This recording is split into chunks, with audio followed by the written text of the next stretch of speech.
Tem duas discussões. Uma que tá rolando é... O Felca, ele desnudou aqui um esquema, e são crianças que são divulgadas por esse influenciador chamado Ítalo, que é com HY, e a coisa já começa toda muito brega, né? Porque a partir do momento que você tá, vamos dizer, discutindo um produtor de conteúdo, né, que chama Ítalo com HY, ou Haitalo, né? Haitalo o nome dele, é que não vai, sabe, Riso? Eu não queria saber da existência do Haitalo, né? Mas ele existe, né? E quem é o Haitalo? Eu gravei, aliás, o Riso pode mostrar, eu gravei 2 belíssimos, eu gravei quase 1 hora de conteúdo pro Valete Plus sobre esse caso, né? Explicando que no fundo, o Haitalo, né? Esse produtor de conteúdo, vamos falar, é um produtor de conteúdo degenerado, casado, que tem o seu namorado gay, que estranhamente os dois gostam de focar muito em sexualizar crianças, e é isso. Ele ganha dinheiro produzindo um conteúdo mundo cão, um conteúdo fudido-core, um conteúdo da Cleide. Sabe? Ô Cleide, volta aqui, ô Cleide! É o conteúdo Cleide, tá? Com adolescentes, pré-adolescentes. E rodou e produziu e cresceu com isso. E este cara vê e produz essas coisas com uma naturalidade muito grande. Não porque ele é uma aberração, entenda o ponto. Olha só o que eu vou falar. Aberração é você. O elemento aberrante nessa sociedade maluca aqui é você que tá me assistindo. O elemento... Vamos botar, aberrante não é o nome certo, né? O elemento exótico, vamos botar aqui. O que há de estranho e exótico não é o Haitalo e a exploração sexual voluntária, vamos colocar aqui, porque não é que a menina é uma escrava dele e os influencers são escravos dele, não. Aquelas pessoas estão ganhando dinheiro também, é um negócio bom pra eles, tá?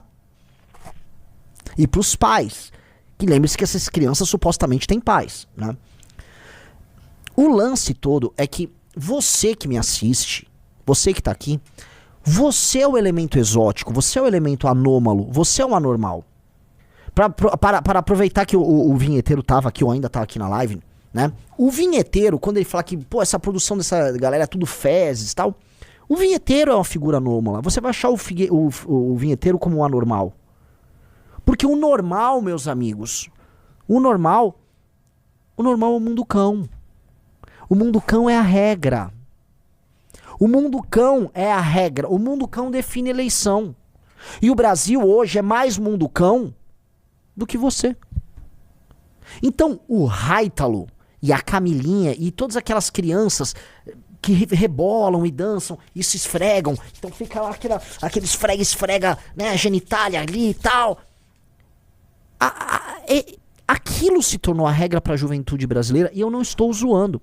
É que você que está me assistindo aqui, né, a gente vai fazer aqui qual o quadro social do público que nos assiste. É uma classe média tradicional, muita gente classe C.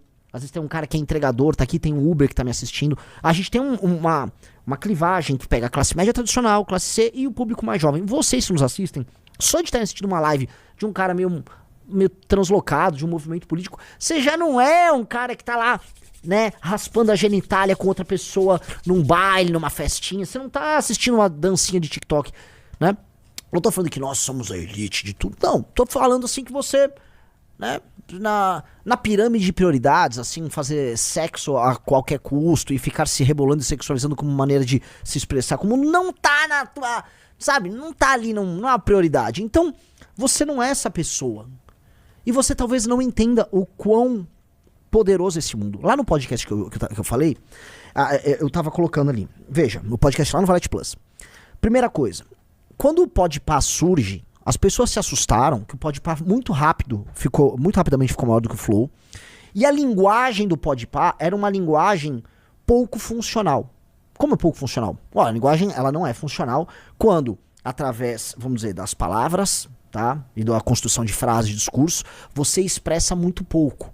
Você entrega muito pouco ali. Então é uma linguagem pouco funcional do ponto de vista da comunicação, porque muito pouco é dito, apesar das pessoas estarem falando bastante. Então, tá ligado, cachorro? Você viu que tá ligado? Tô ligado, cachorro. Você viu que tá ligado? O cara mandou a ideia, tá ligado? Aí o parça chegou e falou assim, não, tá ligado, irmão? Aí você vai indo pro caminho errado. Nossa, cachorro, aí não dá. Aí eu tô na picadilha, né, irmão? Então, eles ficam ali, né? Vamos dizer, as frases saem, mas pouca coisa é dita. Né? Você precisa fazer uma espécie de uma compressão. Pra você não gastar seu tempo à toa, você tem que comprimir aquelas frases para elas serem bem curtas, para, vamos dizer, terem uma proporcionalidade com a quantidade de conteúdo embutido ali. Lá, naturalmente, aquilo se torna um easy listening, né? Uma coisa fácil de ouvir para que pessoas na base dessa pirâmide se sintam parte daquele diálogo. Essas pessoas que assistem o Podpah vão ver aqui a gente falando mais rápido na live e tentando colocar, além da frase em si, o conteúdo em si, ela vai ficar confusa e vai sair fora. O cara que tá lá no Podpah, não. Ele gosta daquele processo em que a conversa é meio vazia de tudo. Ok? E o que ele gosta são as brincadeiras e os maneirismos. Tá ligado que achou? Aí não dá, né? Calabreso! Calabreso! Não, tá ligado? Sei lá, vassouro voador. Vassouro! Então, quando o Podpah surge e estoura, acontece uma coisa que foi muito engraçada, que até o Wagner Moura, aquele ator, teve que ir no Podpah, que foi o seguinte: a esquerda compra, né, o Podpah como seu podcast, e aí você começa a ter que colocar atores globais, né, políticos, pra ir lá se comunicar. E aí tem, né, aquele susto que eles têm, tipo, entendi, pra me comunicar com as camadas mais populares, eu tenho que me comunicar com esses caras aqui desse jeito. E mesmo eles na esquerda ficaram um pouco assustados. O Wagner Moura, tipo, o que eu fui fazer ali? O Max Verstappen foi lá e a conversa era uma conversa de retardado. Era uma conversa de retardado. Então o Podpah assustou as pessoas. Outro grande assombro recente foi o do Oruan. E o do Oruan eu expliquei. Olha, o Oruan mostra que o mundo cão, coroado pelo crime organizado, tá mais naturalizado do que vocês imaginam. E ele é um cara que é um hits no Spotify, ele tá gigantesco. E aí as camadas populares não apenas consomem, mas validam. E não as camadas mais populares, a classe média ouve também. Houve um processo de naturalização de um discurso, de uma prática, de uma hierarquia. Aí todo mundo assustou, meu Deus, isso tá mais comum do que a gente imagina. Sim. O caso dessa Camilinha é outro elemento. O caso do Haitalo, que é o seguinte elemento: sexualização precoce de crianças e adolescentes. Mas você vai falar, Renan, mas isso acontece? Gente, sim, assim, a lógica em lugares muito pobres, especialmente pobres e urbanos, é uma divisão social entre dois tipões. A família crente, que se protege de tudo, então ela procura, vamos dizer, nos dogmas de uma religião protestante, do pastor, tal, o que não fazer para se proteger, como núcleo, para tentar manter enquanto tradição a ideia do núcleo familiar tradicional. E do outro lado, a perdição total. Ok? É meio que isso quando você desenha a imagem da paisagem social de uma periferia. Entretanto, as estatísticas mostram que o número de mães solteiras só aumenta. O número de mães na adolescência diminuiu com maior intensidade no sul-sudeste, entendeu, Riso? Mãe solteira diminuiu. Desculpa. Mãe na adolescência diminuiu no sul-sudeste. A intensidade dessa diminuição é menor no norte e nordeste. Mas mães solteiras como um todo aumentam, com maior intensidade em famílias mais pobres. O que isso gera? Este tipo de cultura, ela permanece, é uma cultura limitante. Você fala, por que uma cultura limitante? Não tem nenhum problema em ter uma mãe solo, não sei o quê, uma mãe solteira, não sei o quê. Não. Eu estou falando de estatística. Todo mundo pode levantar aqui exemplos anedóticos que vão contra, vamos dizer, a tendência. Então, posso dar um exemplo da minha irmã. Minha irmã é uma mãe solteira. Minha irmã, ela casou com um cara, não deu certo o casamento, o cara é um bosta. Mora com a minha sobrinha aqui no Brasil, uma excelente mãe, cuida muito bem da minha sobrinha. Minha sobrinha tem a atenção da família toda. Minha sobrinha é uma menina super inteligente. Maravilhoso. Ela, inclusive, teve umas participações na live aqui do Arthur, né? Nesse horário. Maravilhoso. Minha sobrinha não vai ter nenhum problema. Só que minha irmã é um exemplo, vamos dizer, específico. Na média, há uma incidência maior de problemas psicológicos em crianças oriundas de arranjos familiares que não têm pai. E mais, meninos pobres, especialmente na idade que eles... Vou usar aqui a live do Arthur, atenção. Eles não estão com o córtex pré-frontal completamente desenvolvido, isso é verdade, tá? Eles não têm os freios inibitórios ali. O processo de racionalização deles não está completo. esses meninos, tá? Nessa faixa de 15 a 24 anos, quando, especialmente em famílias mais pobres, e especialmente com famílias constituídas de mãe sem a figura paterna, a incidência desses meninos no crime é muito maior. E quem são os meninos que vão parar no crime? Em geral, os mais burros, tá? Em geral, há quase uma coisa do incel no crime. O menino meio, perdido e tal. Ele se torna uma mão de obra barata pro crime. Por que esse cara entra pro crime? Porque ele é mão de obra barata. Ele é mão de obra barata pro crime. Em geral, crianças oriundas dessas famílias, desses arranjos familiares incompletos, eles vão performar pior na escola. Todos os instrumentos de medição que você vai ter vão demonstrar uma piora. Menos disciplina, maior rebeldia, participação, incidência em crime muito maior dos meninos e tal. As meninas vão ter uma dificuldade em se relacionar com homens também na vida. Todo mundo sabe disso. E é o que nós temos. Eu cheguei a publicar isso no Twitter, tá? É um ciclo, né? É um ciclo que a novinha altamente... Aqui, ó. Isso aqui. Esse ciclo vai do Oruan até o Haítalo. O Ítalo com HY. A novinha sexualizada vira mãe solteira que gera um menino problemático que entra pro crime em busca da novinha sexualizada que gera um menino problemático que entra pro crime em busca da novinha sexualizada que gera um menino problemático que... entra por... Entendeu? É um ciclo. É um ciclo. E o que tem, assim, o que fecha esse ciclo? A ausência paterna. A ausência paterna. A ausência paterna. Tá?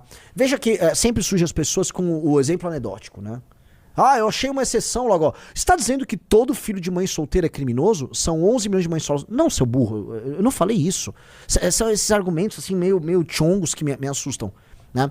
Aproximadamente 5,5 milhões de meninos. Existem 11 mil jovens em privação de liberdade, o que equivale a 0,2% de 5 milhões. Vamos lá, cara. Primeiro que, assim...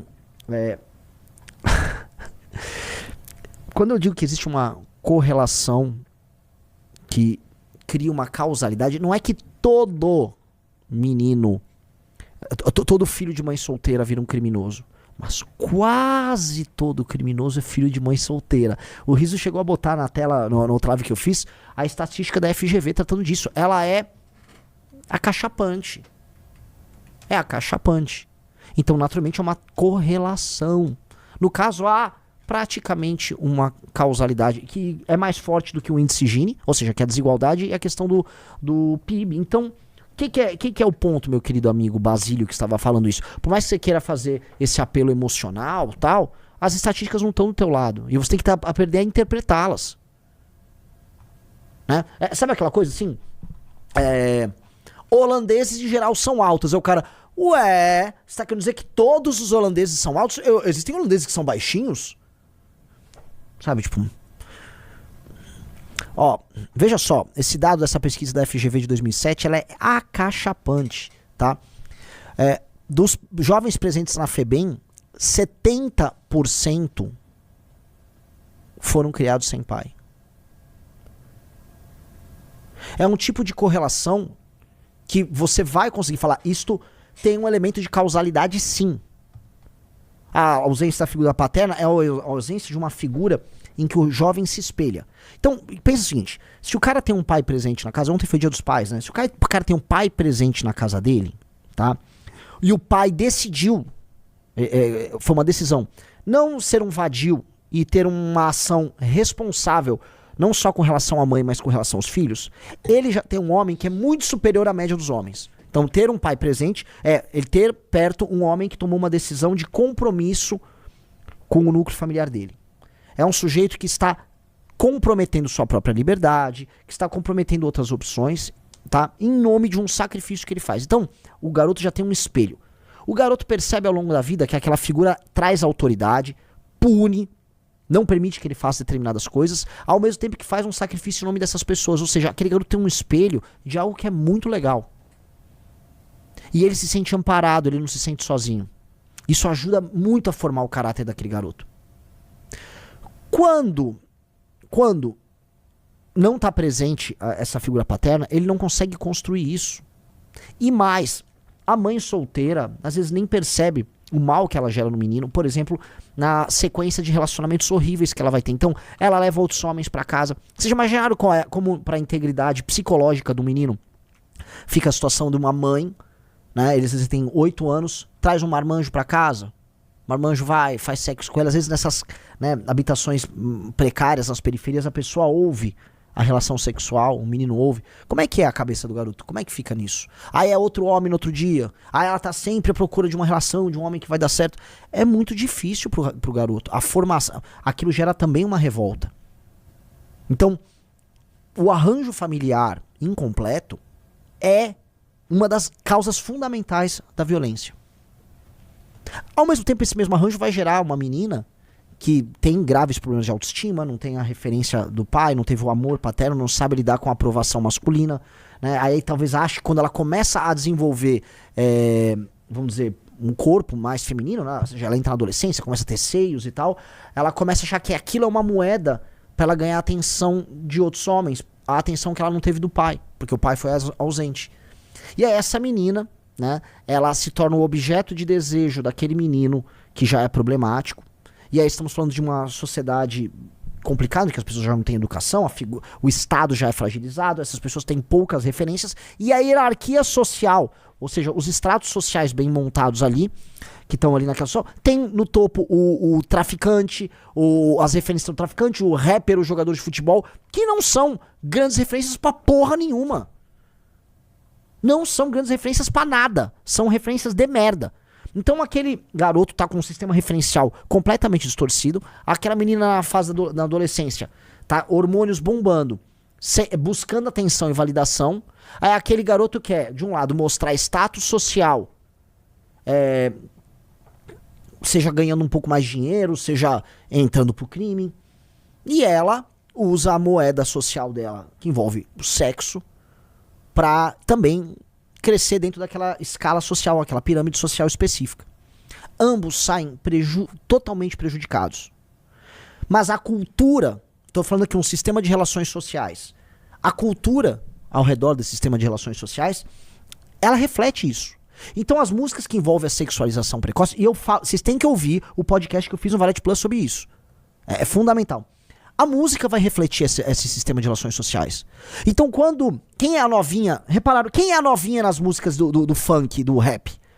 A novinha consiste de uma moça na adolescência que está sempre impressionada ou passível de ser impressionada pelo status adquirido pelo eulírico, que é sempre um homem. Então o eulírico é um homem e ele em primeira pessoa conta como ele tem uma arma, como ele tem ouro, como ele tem um carro, como ele tem uma moto, como ele tem dinheiro, como ele é temido.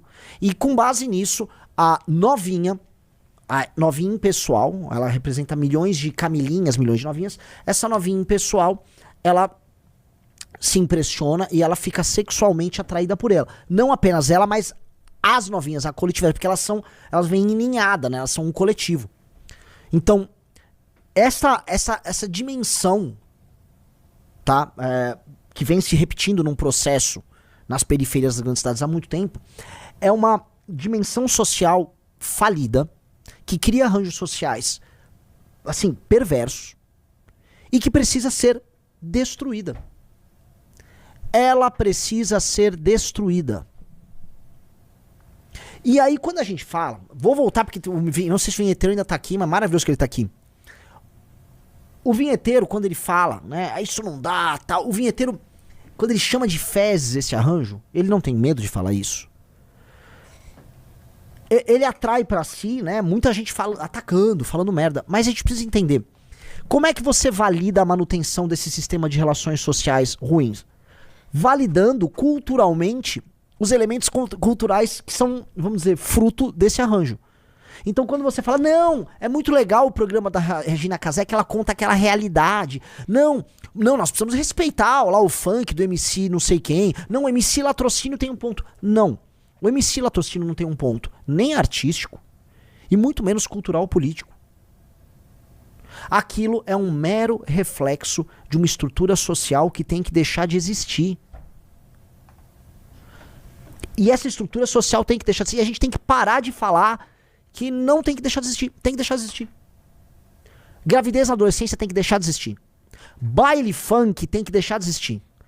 O funk enquanto cultura, essa cultura de gueto e sexualização, tem que deixar de existir. Ah, não, mas você não gosta do ritmo do rap? Não, eu adoro o Kanye West. Adoro, eu acho musicalmente bem interessante, mas eu acho que a temática subjacente a essa produção aqui no Brasil está fazendo muito mal para as pessoas. Assim que outra coisa está fazendo muito mal. O cara que embucha e foge, a mina que se sexualiza precocemente, um monte de minhoca na cabeça dessas garotas. E entendam uma coisa. Esse tipo de coisa se quer. Porque aí você começa a misturar também elementos político-ideológicos, né, alienígenas para esses jovens. E esses jovens não dispõem de material para isso. Quem aqui assistiu o filme Taxi Driver? Ó, um cara botou, discurso racista e elitista, Renan. Luiz Davi, vai tomar no seu cu. Tá? O filho de uma família de classe média alta aqui em São Paulo, tá? Ele tá estudando numa escola decente, os pais não vão permitir que ele se submeta a esse tipo de subcultura. No máximo, esteticamente, ele botou uma bermuda maior e tal. No fim, ele vai estar estudando numa escola boa. A filha dele não vai embuchar na adolescência, tá? Eles vão acabar entrando numa faculdade boa. Podem até defender se eles forem à esquerda. Olha só que eu tô com uma mentalidade moderna e tal. E depois, eles vão se adequar a uma economia de consumo, enquanto pessoas mais produtivas, e a vida vai seguir. Tá? Eles não serão reféns dessa cultura merda, tá? Coisa de burro ficar falando isso. É uma cultura merda, ela não leva a nada. E assim, eu falo aqui como um cara que eu disse, eu adoro o Kanye West. Mas a cultura de gueto nos Estados Unidos gera um efeito similar. Como pode, a gente precisa colocar aqui, como pode uma sociedade tão rica quanto a norte-americana fazer com que uma parte importante da população, especialmente os negros, estejam sempre numa posição de inferioridade? Não dá pra só explicar, é o racismo. Não é. Cara, o Thomas Sowell, eu falo isso, o Walter Williams, você vai pegar grandes abordagens sobre isso. A destruição do núcleo familiar, a dissolução do pátrio poder do homem negro, o fim, inclusive, daquelas comunidades que a gente sabe, comunidades altamente religiosas, e aí o boom que você teve nos anos 60, aí a ideia que especialmente a esquerda teve, tipo, não, vamos cuidar dessas mães solteiras, você teve um incentivo à mãe solteira. A própria cultura de gueto também que justifica isso. Isso acaba incidindo sobre eles de uma maneira diferente que incide, por exemplo, sei lá, um imigrante indiano que chegou. Chegou um imigrante indiano, pobre também e tal, o cara acende de uma maneira diferente. Então, há um elemento cultural muito forte que sabota essas comunidades. Um cara falou, troca o exemplo, Kanye é nazi. Não, nazi é o... Como é que ele virou o nome dele? Ele mudou... O Ye é nazi. Eu gosto do Kanye West lá do período do Life of Pablo, tal. Adoro ele. Tá? Esse é um ponto aí que a gente tem que colocar. Então, voltando. Se nós não entendermos que nós temos que ter uma postura, e eu cito novamente o texto do Eduardo Pessoa nessa edição da Valete, Pessoa do Novos Clássicos, ele escreveu sobre um novo... É necessário um paternalismo... Qual o termo? Paternalismo profundo. Né? Foi muito legal que ele usou esse termo paternalismo, que eu tô falando agora da presença paterna, né? E a gente tá falando de Bolsa Família aqui, mas veja, paternalismo enquanto o Estado tá a postura do pai ausente. E veja, eu já vi muitos críticos, né, do feminismo, e eu me alinho a eles, falando assim, a mulher casa com o Estado. A mulher tem um filho, o marido não fica presente, e a mulher casa com o Estado. Pois bem, o Estado tem que... Definitivamente ele não pode premiar esse tipo de arranjo. O Rizzo até tem uma estatística, botou ali, mais uma... Sobre... Olha isso aqui, ó. A ausência do pai leva a maioria dos jovens presos ao mundo do crime, diz pesquisa. Pesquisa realizada em Dourados está sendo reproduzida em todo o Brasil. Delegado alerta para distanciamento dos pais e filhos durante a pandemia. Tá? É meio óbvio. Ó, a ausência do pai foi determinante para levar 92% da penitenciária estadual de Dourados ao mundo do crime. Isso. As pessoas falam, a correlação não é causalidade, mas se você bota o teu cérebro pra funcionar, você sabe que tem causalidade aí também. Você sabe que tem causalidade. E tem mais coisas, né? Vamos dizer, a mãe que se relacionou com um cara muito ruim, que não tá nem um pouco presente, ela tende a adotar comportamentos que não são muito louváveis do ponto de vista da administração das suas relações sociais. Nossa, agora eu falei de uma maneira muito, né? E isso tem consequências. Isso tem consequências sobre esse jovem, tá? Esse jovem realmente está inserido num mundo muito complicado. O pessoal fala do Taxi Driver. Eu tinha citado o Taxi Driver, né? O Taxi Driver, quem assistiu o Taxi Driver, digite grande filme. No Taxi Driver, o herói do filme, né? O Travis Bickle, ele tá em busca de uma causa, né? É um homem em busca de uma causa. E aí ele encontra numa menina de 12 anos a causa, né? Ela tá sendo explorada por uma espécie de um gigolô, né? Como é que chama o cara que cuida das prostitutas mesmo? O cafetão. Ele é explorado por um cafetão, ela tem um relacionamento abusivo com o cafetão dá drogas pra ela é apaixonada pelo cafetão. E aí quando o Travis Bickle senta com ela pra conversar, pra entender a vida dela, ela argumenta. Veja só, esse é um filme do começo dos anos 70. Acho que foi gravado em 74, 75, 73, por aí. Ela argumenta que não, agora as mulheres estão liberadas, agora eu posso ser o que eu quiser e tal. Já naquela época, aquele tipo de argumento ideológico estava presente na briga que ela teve com os pais ali no filme e no distanciamento que ela teve, que fez ela ir pra cidade e no fim ela terminou virando prostituta na adolescência, né? Eu digo isso porque, naturalmente, você tem uma influência ideológica sobre esse processo. Já lá nos Estados Unidos. Só que isso vem pra cá. Naturalmente, né, eu não vou falar que foi a ideologia feminista que gerou essa sociedade doentia, porque eu estaria mentindo. Esse tipo de relação social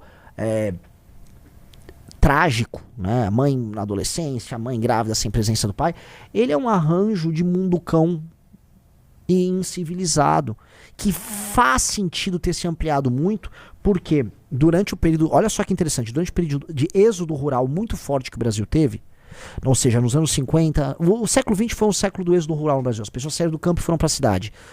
Essas pessoas, quando foram para a cidade, as pessoas mais pobres, imagine, você tem uma periferia de São Paulo, aí sai uma moça do interior do Ceará, outro do interior da Bahia, outra do interior de Minas, outro sai do Rio. Todas essas pessoas não têm onde ficar, elas se acumulam em favelas. Elas não têm mais o núcleo social, elas não têm mais a presença da igreja, elas não têm mais a figura dos pais por perto. Aí essas pessoas saem construindo novos sistemas de relação social, desamparadas, atomizadas. E aí, cara, é o caos total, porque você não tem mais freios inibitórios, as pessoas estão ali perdidas. O lugar, né, assim, uma favela é um lugar em que não há espaço para individualidade, as casas são, vamos dizer, nem dá para chamar aquilo de casa. Então tudo aquilo fomentou este problema e este problema explodiu. Tanto que é muito interessante porque o boom está acontecendo especialmente nos anos 70 e 80. As crianças, o boom do êxodo rural acontece nos anos 70 e 80 e as crianças geradas nesse processo, tá? Uma massa de meninos com ausência de pai e muito pobre morando na periferia, são justamente os rapazes que lideram o aumento rompante, bizarro da violência que nós tivemos em São Paulo nos anos 90. A violência nos anos 90 e começo dos anos 2000 em São Paulo era insuportável. Diminuiu muito. Mas você teve um salto no número de homicídios e crimes violentos bizarro nos anos 90. Bizarro, grotesco. E quem eram? Quem estavam cometendo esses crimes? Os filhos desses arranjos mal feitos de pessoas que migraram do interior para as cidades grandes, atomizadas, perdidas em lugares em que a situação é absolutamente desumana. E mais, o Brasil não resolveu esse problema, porque é um problema de infraestrutura também, de adequação urbana, e, cara, isso não foi resolvido. E mais, há de se correlacionar a isso. Possivelmente, essa queda lenta e gradual que nós estamos tendo no número de homicídios se dá também porque a natalidade nesses centros urbanos, nessas comunidades mais humildes, diminuiu. Então tem menos rapazes nascendo, portanto, menos meninos problemáticos que podem ser capturados pelo discurso do crime ou estarão numa situação de instabilidade tal que cometem crimes violentos.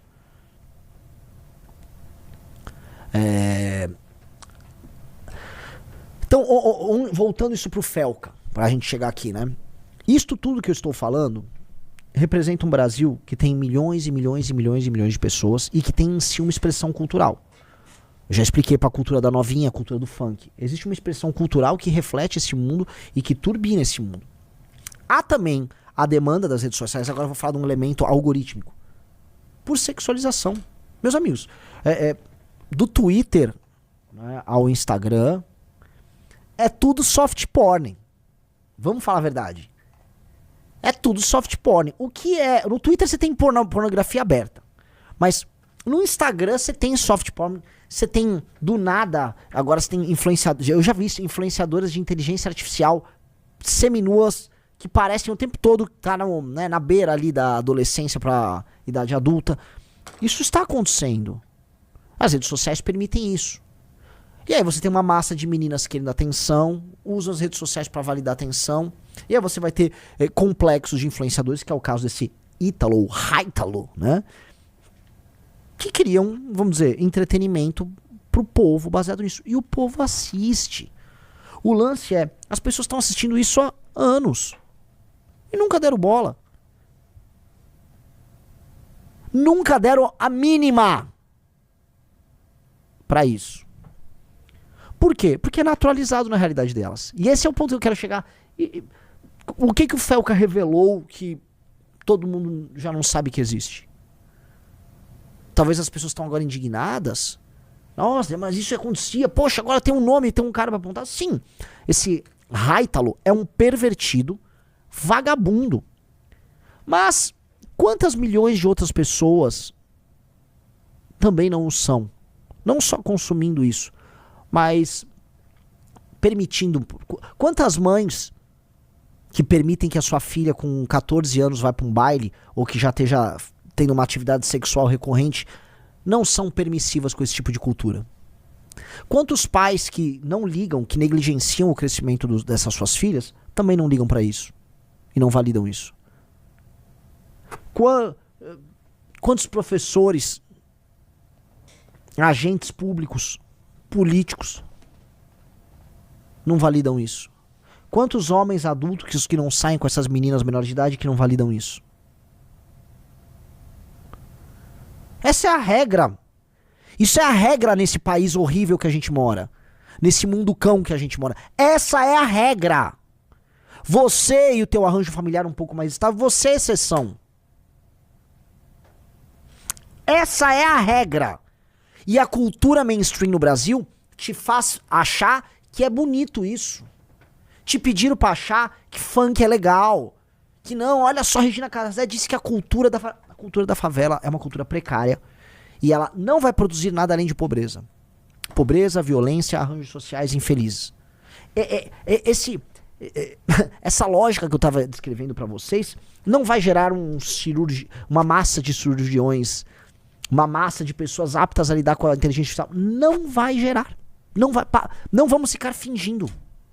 Não vai gerar. Não vai adiantar. Ah, fiz uma grande escola. Se não tiver autoridade na escola, mas muita autoridade na escola, porque você vai ter que reverter esse processo de cultura de leniência com tudo, com os comportamentos sexuais, com atividades criminosas, com tráfico de droga, um certo relaxo e falta de expectativa, a ausência dos pais, a falta de um horizonte mais ambicioso para a própria vida que os pais não estão dando. Você vai ter que reverter isso com muita autoridade. Muita autoridade. Professor, autoridade. Escola, autoridade. Proteção, amizade, acompanhamento com esses jovens. Você vai ter que entregar para eles, né, o que o pessoa fala ali, esse paternalismo profundo. Que não vai ser só um cartão do Bolsa Família que é o que dá. Aí dá um pé de meia pra esse negócio. Vai pro inferno a Tabata e a merda do pé de meia dela. Vá pro inferno 1000 vezes a Tabata e a merda do pé de meia. Isso não resolve bosta nenhuma. Troque todos os programas assistenciais para esses jovens por autoridade e exemplo. Troque tudo por autoridade e exemplo. E se puder dar autoridade e exemplo numa escola com infraestrutura, com uniforme bom, entregando autoestima, autoridade e exemplo, aí você tem ganhos em escala. Primeiro de tudo na redução da violência. Em segundo, em aumentar a produtividade. Em terceiro, em detectar ali naquela comunidade os talentos, tem que tirar de lá e levar para outros lugares. É por isso que a gente sempre falou. Primeiro, prendeu, matou. E segundo, Bandeira, quartel, escola. Bandeira é autoridade do Estado tá aqui, bandeira do Brasil. Quartel instalado, acabou. Não vai ter crime aqui. A polícia vai estar participando da tua vida. E 3, a escola como um elemento agregador que vai pegar essa massa de jovens perdidos, que costumam ser a matéria-prima do crime, e elas, na verdade, não vão ser vistas mais como vamos colocar aqui, como um passivo social. O jovem de periferia é entendido pelo Estado brasileiro e pelos formuladores de políticas públicas como um passivo social. Não adquirem produtividade, vão ter subemprego, uma parte acaba caindo no crime, viram depois um preso previdenciário, um preso na assistência social. Os formuladores de políticas públicas pensam assim. Essas pessoas têm que ser tratadas como ativo. E como você tem que investir, né? Aquela pessoa existe, você vai ter que investir nela. E a base tá ali. São nesse período formatório da personalidade, que vai até os 20 anos de idade, tem que estar presente. Se o pai não tá presente porque o filho da puta embuchou uma Cleidiane e o filho da puta largou ela e deixou ela na mão, você que mora no Brasil e que não pertence a rancho, você vai ter que entender a seguinte coisa. O Estado brasileiro vai refletir a sua visão de mundo. Portanto, a visão de mundo que vai estar presente é a visão de quem vive a família estruturada. Você entendeu? Não de quem vive a família desestruturada. É a visão de quem vive um Brasil da produtividade, da construção de capital. E não de quem vive a vida dessa desconstrução eterna. E o Estado vai ter que reforçar essa visão e alterar a base com base nisso. É isso. Isso é um compromisso de classe social. É um compromisso de classe, de puxar as pessoas pra cima. Esse é um compromisso. Porque tudo isso é aberrante? É. Mas entendam, tá? Não tem ninguém puxando a orelha da Camilinha. Ela não tem pai. Não tem ninguém puxando a orelha dessas... Não tem ninguém. Um cara como o Ítalo, o correto dele era, né? Não vou falar, tem que ser cuidadoso, né? Já estavam tentando me cancelar aí do Emílio, né? Gostou desse corte? Inscreva-se no canal, ative o sininho e siga o MBL nas redes sociais.